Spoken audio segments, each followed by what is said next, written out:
Hello, my beautiful friends. Welcome back to r/ProRevenge, where many of you come to listen to stories about people getting what they deserve.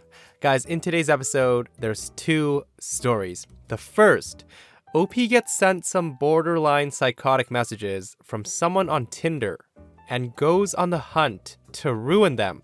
The second story is a little bit longer and involves a dog sitter who completely trashes OP's sister's house while they're on vacation, and she blames it on a ghost. I'm kidding, she doesn't blame ghosts, but it's a really good story. I hope you guys stay for the tales today, and do hit that subscribe button for future stories. Let's get into it. This first story is titled, Threaten Me on a Dating App? Watch while your life crumbles around you. Backstory. When I was 19 or 20, and I'm 25 now, I met a guy on Tinder. Let's call him Brad.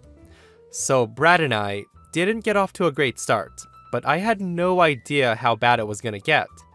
At first, it just seemed like we were incompatible, as he was being pushy and rude, and I don't like to take that stuff. If it had stopped there, I wouldn't be here right now, but it didn't stop there. So, once I made it clear that I found Brad repulsive and wanted nothing to do with him, his messages took a turn. He threatened to stalk, kidnap, and murder me, along with some gory details about gouging eyes and defiling my corpse. Particularly disturbing was his explicit desire to quote-unquote strangle me and watch the life leave my eyes. He also managed to find my home address, 3 hours away from the city we were in, and threatened to come find me. As a side note, it was my dad's house, and some small part of me wanted to see exactly how bad it would have turned out for him if he showed up there. Of course, I warned my dad, and gave him a picture of the guy. I also took screenshots of everything he sent me. So, the petty revenge first. Being a young woman with no idea whether this madman would actually go to lengths to find me, I called the cops. When they came, they looked at the messages, told me it constituted terroristic threats, but also told me that there wasn't much they could do unless Brad actually showed up. They did take down his details, including where he worked, which is listed in his bio. This will be important for later. From what I understand, the cops went to Brad's workplace to speak with him, and he refused, so they left. Nothing came of it.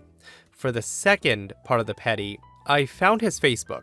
And again, don't put your freaking workplace on all of your social media. I snooped around and managed to find a couple of his family members. I sent them all the screenshots along with an explanation of what happened. I didn't hear back for a few days, but when I did, it was from Brad's mom.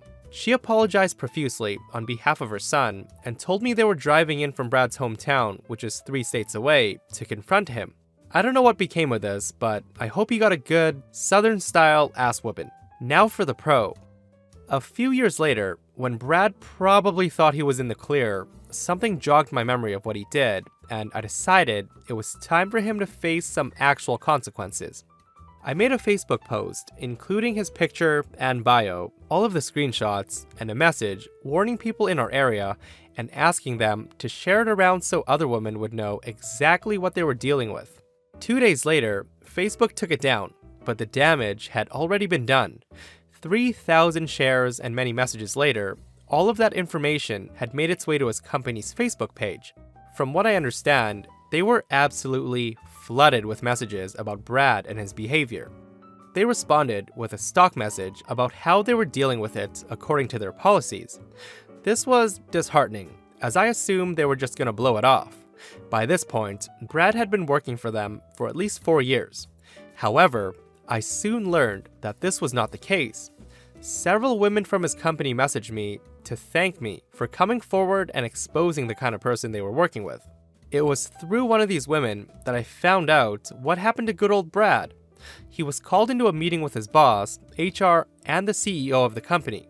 As a side note, this is a multinational company and the CEO is a woman. They did not take the situation lightly. Within 2 days of posting on Facebook, Brad had been fired and escorted off the premises by armed security.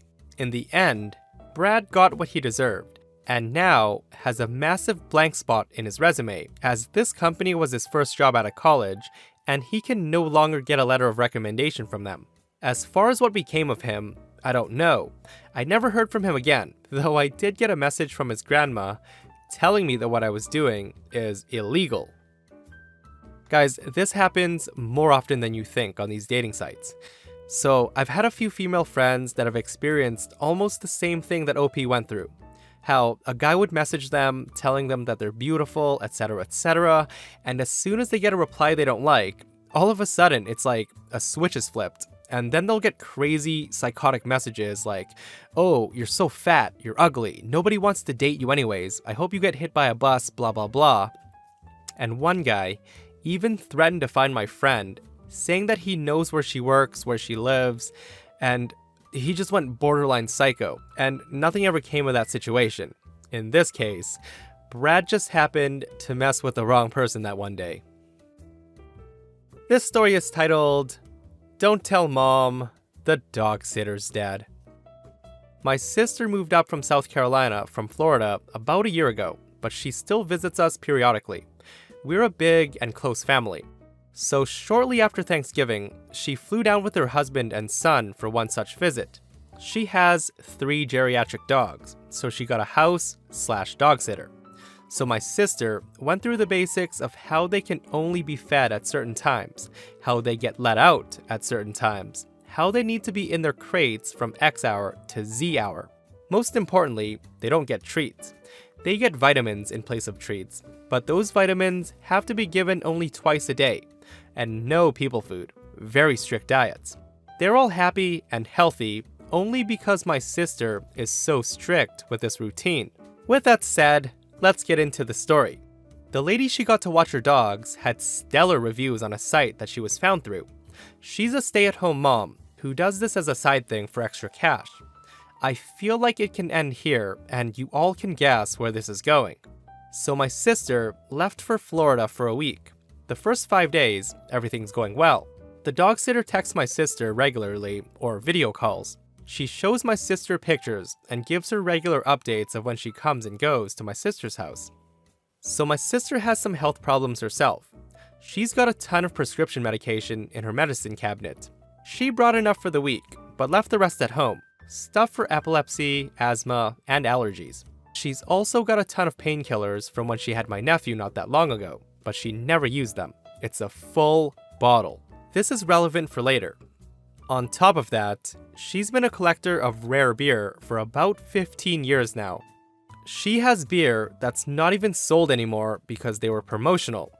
Beer that she can't get anymore because she doesn't live in Florida. Those bottles she keeps mostly as decoration in her kitchen.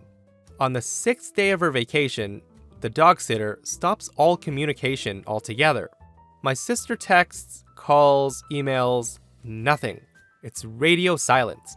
She's got a bad feeling, but she doesn't want to kill the mood because she doesn't get to see her family very often anymore. So day 7, she gets on a late flight back to South Carolina. The plane gets there around 2 in the morning. They drive an hour to their rural town. They get home, and the front door is wide open. The lawn looks like someone in a truck just tried to go drifting over the grass and a tree before vacating the premises super quick. My sister goes to handle my nephew, who's groggy and screaming, since it's been a rough day. She's thinking the worst, that someone had robbed the house while this poor lady was there. My sister's husband goes inside to survey the damages. It's all clear, and my sister and nephew go inside too. The back door is wide open. The couch looks like it exploded. The rug in the living room and the couch, and pretty much every square foot on the bottom floor, is covered in the kind of pee and poop that can only be made from 3 geriatric furry buttholes. The dogs are thankfully still in the backyard, but they're shivering and filthy. There are broken beer bottles everywhere. Some have even been stuffed deep into a trash can to hide the evidence. Some have been refilled with water and put back with their tops precariously situated on top so they might look like they've never been touched. 82 bottles, each growler sized, which is roughly 64 ounces, is gone. The The medicine cabinet is like one of those western ghost towns with a tumbleweed bouncing through. And my sister is already thinking that the dog sitter threw herself a party, because no way in heck that someone 5'6", 170 pounds drank that much beer and take that many pills and not be dead. My sister called the cops, obviously, and the police get there to figure that there must be a break-in. They take a bunch of pictures, take an account of all the bottles and drugs that were missing, and my sister cleans what she can and goes to sleep because, thankfully, the upstairs hasn't been touched. One day later, the police find the dog sitter. My sister has assumed the worst, how she must have been kidnapped, etc., so the police were looking for her and for her car. They found the truck run off at the side of the highway, with this lady about 2 miles up, tweaking out of her mind, walking along the side of the road, screaming at nothing. They take her in for whatever charges, I don't know. Her husband bails her out and picks her up.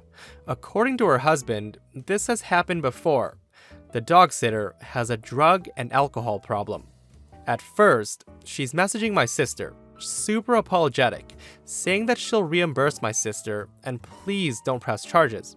My sister quotes her for the price of the rug, a new couch, and the vet bills because her dogs somehow gained access to 9 containers of doggy vitamins, and one of them was having liver failure. The total cost was somewhere around $800. My sister didn't bother with the beers, the meds, the lawn, the cleaning of the house, and she should have. Heck, I would have. On top of that, my sister demanded that the dog sitter never dog sit again, and that she refund my sister for the dog sitting. So my sister works in advertising. I won't say what kind, but basically, if she saw or sees the dog sitter advertising herself as a dog sitter ever again, she has the means to drag this lady until she sees mud for the rest of her life. So the dog sitter insists that she's gonna pay it all back, but that my sister has to wait until they get their taxes back. Okay, so my sister waits. It's now late February, and she texts the dog sitter asking where her money is. The dog sitter immediately starts saying how she didn't do anything wrong, how my sister is a bad dog owner and her dogs are miserable, and none of the stuff my sister said she did was actually done. This goes on for a while, and eventually, the dog sitter starts saying that as a courtesy, she has a friend who owns a furniture store, and she'll give my sister a credit of $200 for a new couch, and that she has an old rug that she doesn't want anymore that my sister can just have for free. What? She paid my sister about $500, but insists that she'll get a coupon to my sister soon. March goes by, and nothing. Around March 20th, my sister marches her happy butt to small claims court and files. She then snaps pictures of everything, and she sends the dog sitter the message. She says, "As a courtesy, I'm letting you know that I just filed this at the small claims court." And this is where the fun starts. This lady goes off on my sister. She says she's gonna sue for slander and undue distress and harassment and blah blah blah blah blah.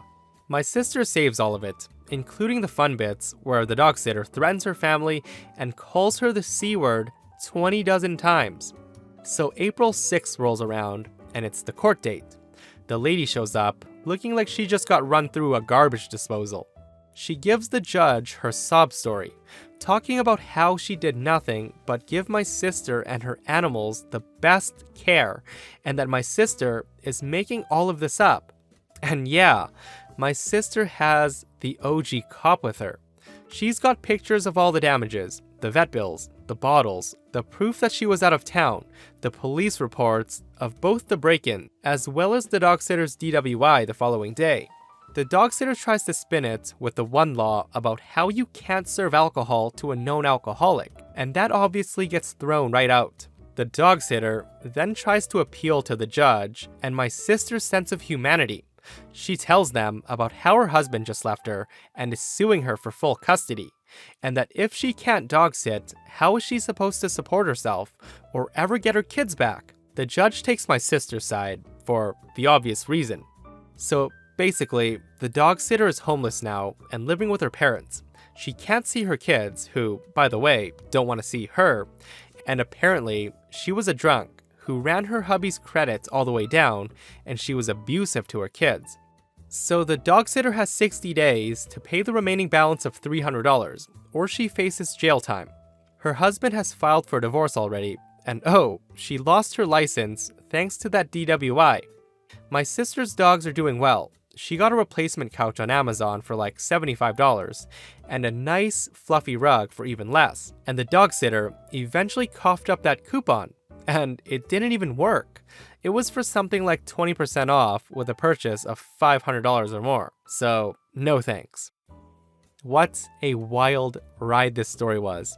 I'm very upset that all of the beer that the sister collected was gone. And also, how the heck did she get good reviews?